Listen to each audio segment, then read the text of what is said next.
Hello everyone, good morning. कैसे हैं आप सब? Welcome back to my new blog. और आज हम सब की तैयारी हो गई है मैहर जाने की। मेरी बेटी का मुंडन है। अब ये जो थोड़े रहे सहे बाल दिख रहे थे वो मैहर में जाके पूरे उतर जाने वाले हैं। और ये पहुंच गए थे हम मैहर।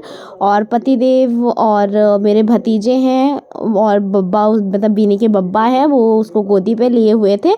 और सब लोग सामान निकाल रहे थे। अब सामान निकाल के हम सब निकल पड़े माता रानी के दर्शन के लिए। मतलब दर्शन करने के लिए थोड़ी देर बाद जाएंगे। पहले विनी का मुंडन करवाएंगे, उसके बाद हम सब जाएंगे माता रानी के दर्शन करने।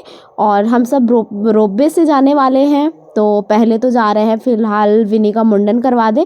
अभी देखिए विनी कितनी खुश लग रही है ना, लेकिन कुछ टाइम बाद वो रोने लगेगी। मुंडन में बच्चे हमेशा रोते हैं। ये हूँ मैं, और वो बगल में मेरी बहू और मेरे देवर, भतीजे, भतीजे का बेटा। मीन्स मैं दादी भी बन चुकी हूँ यार। मैं दादी भी हूँ बच्चों की। अब सोचो, मेरे से कम, मतलब मैं इतनी कम उम्र की हूँ और बच्चों की दादी भी हूँ। और ये हो रहा था मेरी बिनी रानी का मुंडन। देखिए अभी उसको इतना बहला रहे। अभी तो नहीं रो रही है, अभी बिल्कुल शांत है। उसे समझ में नहीं आ रहा था कि यहाँ पे क्या हो रहा है।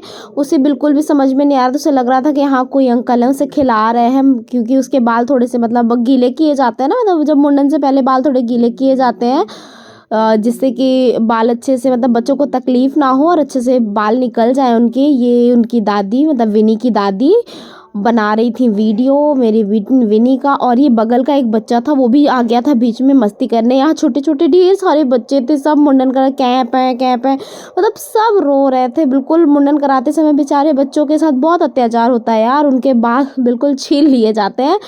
और ये विनी को, उसको बिल्कुल बहला रहे थे हम लोग। मुंडन के बाद फिर हम बैठ गए रोपवे में। मुझे लग रहा था विनी पहली बार रोपवे में बैठ रही है तो कहीं रोए ना, पर वो बाहर देख देख के उसे इतना मज़ा आ रहा था। वो इतने अच्छे तरीके से बाहर देख रही थी। और ये हम लगे हुए हैं लाइन में माता रानी के दर्शन करने के लिए। और ये दर्शन करके हम बाहर आ गए थे, क्योंकि अंदर मोबाइल अलाउड नहीं है ले जाना, वहाँ वीडियो नहीं बना सकते थे।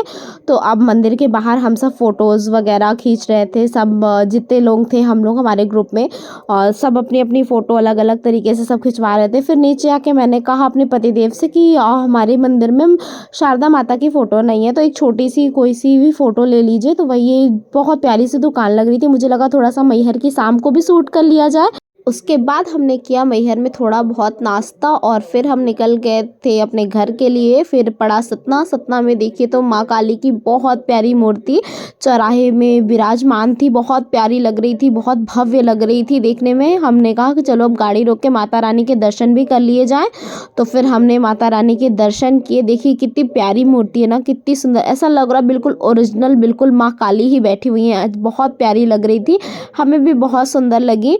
और फिर यहाँ पे मैं वीडियोस वगैरह बना रही थी। अब मैं वीडियो बना रही हूँ, अगल बगल के लोग ऐसे देख रहे थे जैसे कि पता नहीं मैं क्या कर रही हूँ।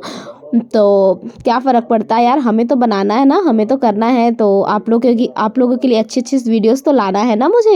इतनी प्यारी माता रानी की मूर्ति, और बिल्कुल देखते ही मन, समझ लीजिए अब हम माता रानी के, माँ शारदा के दर्शन करके आ रहे थे। और फिर हमें रास्ते में मिल गई थी माँ काली की मूर्ति। दिल बिल्कुल खुशी हो गया था। हर तरफ देवी जी का नज़ारा, मतलब बहुत प्यारा लग रहा था सब तरफ। देखिए चौराहा भी कितना सुंदर सजा हुआ है। यहाँ पे बहुत भीड़ इकट्ठा थी, लोग देख रहे थे माता रानी, क्योंकि इतनी भव्य मूर्ति थी।